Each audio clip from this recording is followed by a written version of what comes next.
Assalomu alaykum akalar. Bizga bugun BYD chempion kelgan, BO yurgan 45 ming kilometrlik kimgadir inshaalloh nasib qilar. Kim qiziqqanlar uchun BO so'ragan akalarimiz ham bor, shular uchun qildik va bizga Honda 215 oq qora ranglari ham yetib keldi.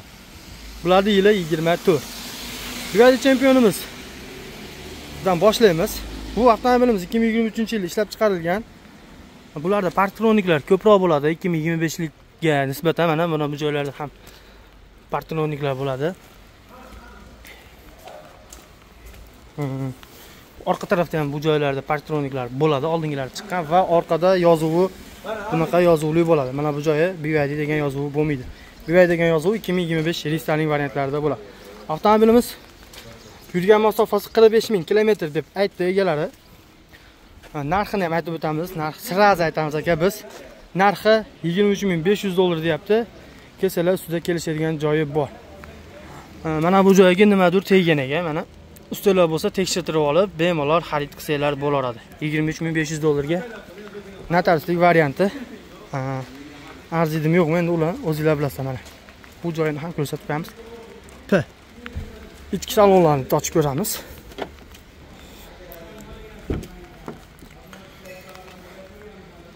Yig'imchilar mana bu joylari karshim emas, mana bu rangda bo'ladi. Ya'ni kul rang. Holati ideal. Nimalari yozilgan. Yandexlari bor ekan. Instagram hamma programmalar yozilgan ekan. Ko'rishlar mumkin. WhatsApplar yozib qo'yilgan ekan, Yandex va boshqa narsalar ham yozilgan. Bularda 160 kameralari bor. Bluetooth telefon, media center, ruscha qilingan ekan tablosi. Va kilometrli joyini ko'rsatishman. 45 ming kilometr, 45 ming 47 ekan. Bu ham uch xil rejimda yuradi. Eco, normal, sport rejimda yuradi. Head-up displaylari bo'lmaydi. Luk panoramalari bor.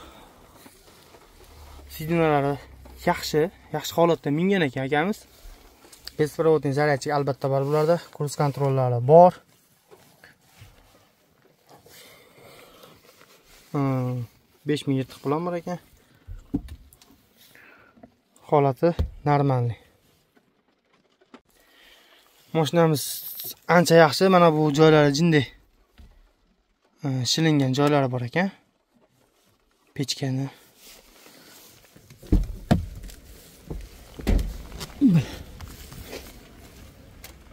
poliklari bor, zaryadchiklari bor. Elektronik, lekin bunda mastaj bo'lmaydi. Abdufabagriff bor. Fleshkasi ham bor ekan, hattoki buni qo'shib beradimi yo'q, bunisini bilmadim. Ichki holatlari ham ancha yaxshi saqlangan va minilgan. Urintirib minmabdi. Qiziqqanlar bo'lsa nomerlarimizni qoldiramiz, bemalol aloqa qilsanglar bo'ladi. Mashinani kelib ko'rib xarid qilsanglar bo'ladi. Balonlari o'zini zavodskiy balonlarda yuribdi ekan hali. Menimcha alishtirmagan yoki xuddi o'zinikiga o'xshashdan taqqan.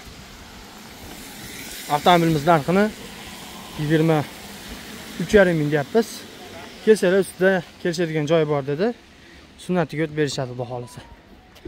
Endi Honda 215. Honda 215 avtomobilimiz narxi 16.500 va oqi 16.800. 1 yil garantiyalari bor buni. Yili 2024. Mana 2024. Qaysi oyda ishlab chiqarilganini ham hozir ko'ramiz. Kalt qancha ekan. Mana bunisi ochildi. Demak, bunisidan boshlasak bo'ladi. Bu avtomobilimiz oq rangliklari 16.800 deb aytdik. Kalitlar 2 dona bo'ladi. Mana. Yili 2024, bular 10-oyda ishlanib chiqarilgan ekan. 450 kilometrlikdan farq ekan, mana bu joyi oq bo'ladi.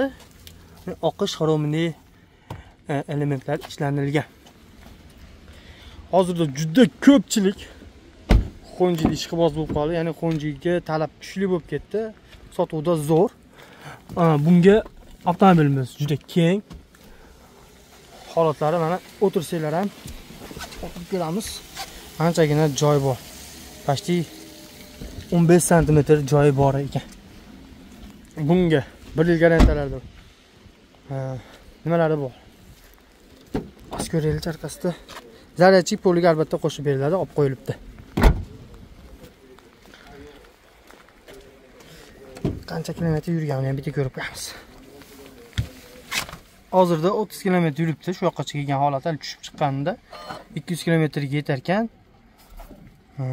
Va 48% zaryadchigi bor. Buni rusifikatsiya qilib beriladi.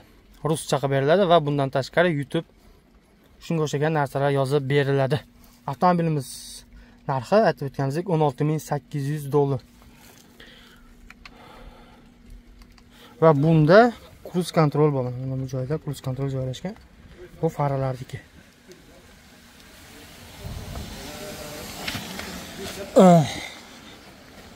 Bu orqa mana ekan hozir.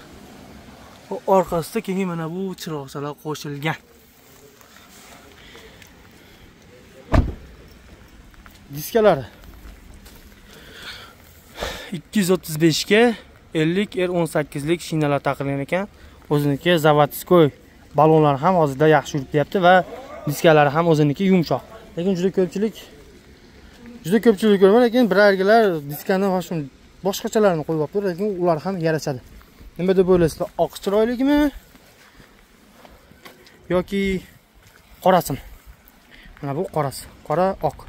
Honda Rider'larimiz ham bor. Honda Rider'lar narxi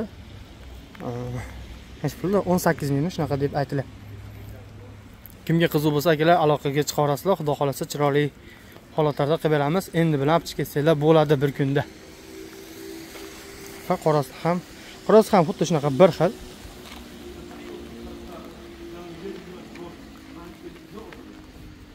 Endi hozir Lip Motors ham aytadigan, Lip Motors hozirda yoli bo'lmay turibdi. Mana Sionbirlar ham turibdi, Sionbirlar ham bor. Bular narxi 23,800 dan sotayotgan edik. Hozirda endi Piskent problemasi bo'yicha endi nima bo'ladi, bunisini bilmaymiz.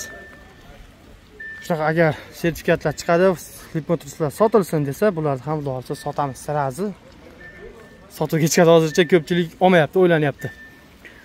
Bivali Champion va boshqa avtomobillarimiz kimga qiziq bo'lsa, akalar aloqaga chiqa olasizlar. Qisqa va lo'nda qilib ichki xarakterlarni hammasini xudo xolasa odamlar biladi.